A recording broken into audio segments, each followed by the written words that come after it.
بسم اللہ الرحمن الرحیم۔ السلام علیکم۔ وہ رات، وہ کالی سیاہ رات، بھلا میں کیسے بھلا سکتی ہوں؟ ان 20 سالوں میں تو کیا پوری زندگی وہ رات نہیں بھلائی جا سکتی۔ وہ رات مجھے آج بھی اس طرح یاد ہے جیسے گئے دن کی گزری رات یاد ہے۔ سوچوں تو سر چکرا سا جاتا ہے کہ آخر وہ کیسی رات تھی۔ کیا اس میں نے جو کچھ دیکھا وہ سب حقیقت تھا، یا میری نظر کا ایک دھوکہ تھا، یا پھر میرا ایک خواب تھا؟ نہیں، میں اسے خواب نہیں کہہ سکتی، کیونکہ خواب بند آنکھوں سے دیکھے جاتے ہیں، جبکہ میں نے تو کھلی آنکھوں سے وہ سب دیکھا تھا۔ میرا نام نازیہ ہے، میں اپنے ماں باپ کی پہلی اولاد ہوں۔ میرے بعد ایک بہن اور 3 بھائی ہیں۔ آج سے 20 سال قبل میرا باپ ایک غریب کسان تھا جو دوسروں کے کھیتوں میں کام کرتا تھا۔ ابا کے سارے دن کی محنت سے ہمارے گھر کا 2 وقت کا چولہا جلتا تھا۔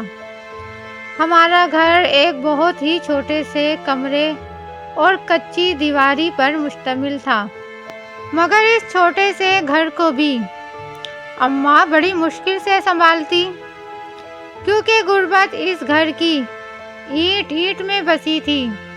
میں بھی بچپن سے جوانی تک کے سفر میں غربت کیا ہے سمجھ چکی تھی۔ مجھے اپنے گھر کی حالت پر بہت دکھ ہوتا تھا، لیکن بھلا میں کیا کر سکتی تھی؟ ایک تو اس گھر میں غربت تھی جسے میں بچپن سے دیکھتی آ رہی تھی، اور ایک اور بات جو میں نے اماں کے منہ سے کئی بار سنی تھی، وہ یہ کہ اس گھر میں جنات کا سایہ ہے۔ اماں اکثر ہمارے گھر آئی گاؤں کی عورتوں کے سامنے ذکر کرتی تو میں اکثر اچانک پہنچ جانے پر سن لیتی، ورنہ اماں نے کبھی مجھے خود نہیں بتایا تھا۔ ان کا خیال تھا شاید میں ڈر جاؤں گی۔ وقت اسی طرح گزر رہا تھا۔ اماں کے سوا وہاں کسی کو بھی محسوس نہیں ہوا کہ ہمارے گھر میں جنات ہیں، اس لیے وہاں کبھی کسی نے خوف محسوس نہیں کیا تھا۔ لیکن پھر ایک بار میری زندگی میں ایسی رات آئی جس نے آج تک خود مجھے بھولنے نہیں دیا۔ رات کا اندھیرا ہر طرف پھیل چکا تھا۔ میں اپنے سارے کام مکمل کر کے اپنی چارپائی پر آ گئی تھی۔ اپنے قریب کی چارپائیوں پر نظر ڈالی تو اماں، ابا اور بہن بھائی سب سو گئے تھے۔ ساتھ والے گھروں میں بھی خاموشی چھا گئی تھی۔ یقیناً وہاں بھی سب نیند میں مگن تھے۔ ہر طرف کالی رات کا راج تھا۔ باقی راتوں سے یہ رات کچھ زیادہ ہی کالی تھی۔ چاند بھی آسمان پر نظر نہیں آ رہا تھا۔ میں تاروں کو تکتے تکتے نیند کی وادی میں اتر گئی، اور جانے کتنی دیر نیند میں رہی کہ اچانک ایک جھٹکے سے میری آنکھ کھل گئی۔ آنکھ کھلتے ہی میں نے اپنے ارد گرد دیکھا، مگر وہاں مجھے اندھیرے کے سوا کچھ دکھائی نہیں دیا۔ ایک پل کو دل میں خوف اٹھا، مگر پھر اگلے ہی پل میں نے پھر سے آنکھیں موند لی۔ مجھے آنکھیں بند کیے تھوڑی ہی دیر گزری تھی کہ مجھے محسوس ہوا جیسے کوئی میرے سر کے پیچھے کھڑا ہے۔ میں نے فوراً آنکھیں کھول دی اور اس طرف دیکھا جہاں مجھے کسی کی موجودگی محسوس ہوئی تھی، تو آنکھیں کھلی کی کھلی رہ گئیں۔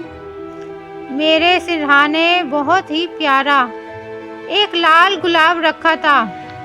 اتنا پیارا گلاب میں نے آج سے پہلے کبھی نہیں دیکھا تھا، اور بڑا اتنا کہ اگر دونوں ہاتھوں کا پیالہ بنا لیا جائے اور اس میں وہ پھول رکھ لیا جائے، وہ پھول اس پیالے میں سماتا۔ اتنا پیارا پھول دیکھ کر تو میں اپنا سارا خوف ہی بھول گئی۔ میں بھول گئی کہ اتنی رات کو اچانک کس نے اسے یہاں رکھا ہے، اور جہاں اتنے اندھیرے میں اور کچھ نظر نہیں آ رہا، وہاں یہ پھول کیسے؟ میں نے جلدی سے پھول اٹھانے کے لیے اپنے ہاتھ کو حرکت دی تو یوں لگا جیسے میرا ہاتھ کسی بہت بڑے پتھر کے نیچے آ گیا ہو۔ وزن ہاتھ پہ اتنا آ گیا کہ میں بے بس ہو گئی۔ میں نے مدد کے لیے اماں کی چارپائی کی طرف بھی دیکھا تو وہ نیند میں نظر آئی۔ سو بے بسی سے ایک بار پھر گلاب کے پھول کی طرف دیکھا تو میری حیرت کی انتہا نہ رہی۔ پھول وہاں سے غائب تھا اور میرے ہاتھ کا وزن بھی غائب تھا۔ میں نے ہاتھ کو کئی بار ہلا کر دیکھ لیا مگر اب ہاتھ بالکل ٹھیک تھا۔ میں کشمکش میں تھی کہ آنکھوں کے سامنے ایک اور منظر زندہ ہو گیا۔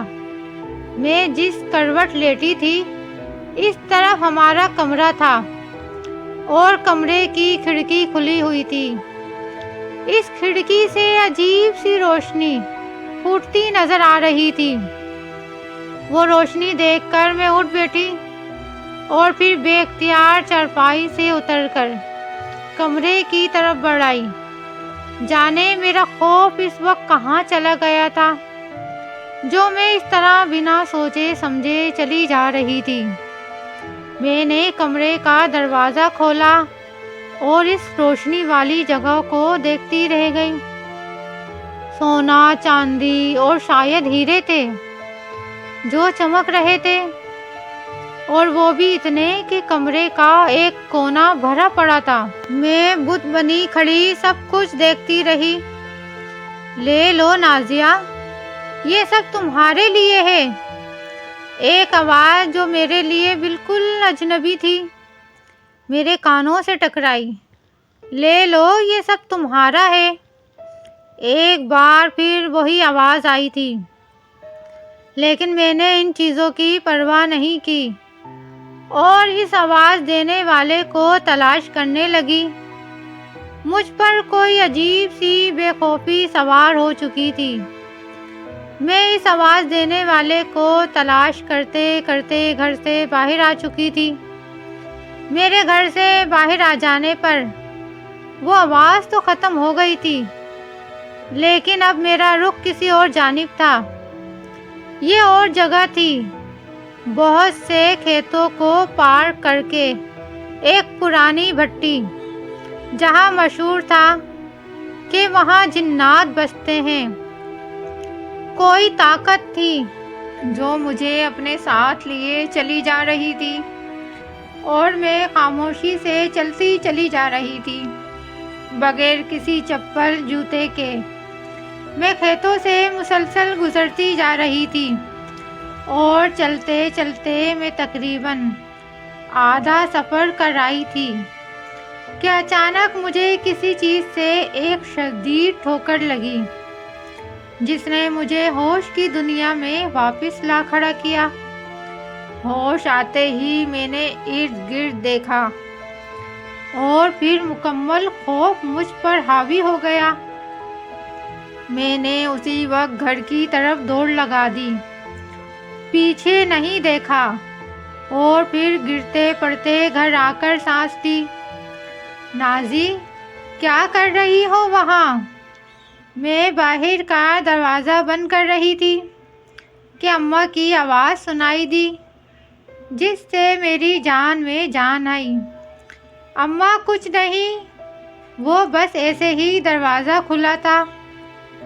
ابھی میری آنکھ کھلی، میں نے دیکھا تو بند کرنے چلی گئی۔ میں نے اماں سے بات چھپا لی کہ اصل بات کیا ہے۔ ٹھیک ہے، آ کر سو جاؤ۔ اماں شاید آدھی نیند میں تھی، سو مجھے کہہ کر سو گئی۔ پھر صبح میں نے اماں کو سارا رات کا واقعہ سنایا تو اماں نے اللہ کا شکر ادا کیا کہ میں وہاں سے سلامت واپس آ گئی جہاں گئی تھی۔ ورنہ رات پتہ نہیں میرے ساتھ کیا ہونے والا تھا۔ اس رات کے 2 سال بعد میری شادی ہو گئی، لیکن ان 2 سالوں میں پھر ایسا میرے ساتھ کچھ نہ ہوا جیسا اس رات ہوا تھا، نہ ہی اماں کو پھر کبھی کچھ محسوس ہوا۔ میں آج بھی سوچتی ہوں کہ اس رات کا آخر قصہ کیا تھا۔ کیا وہ رات میرے لیے ایک خواب تھی جسے میں نے حقیقت سمجھ لیا تھا؟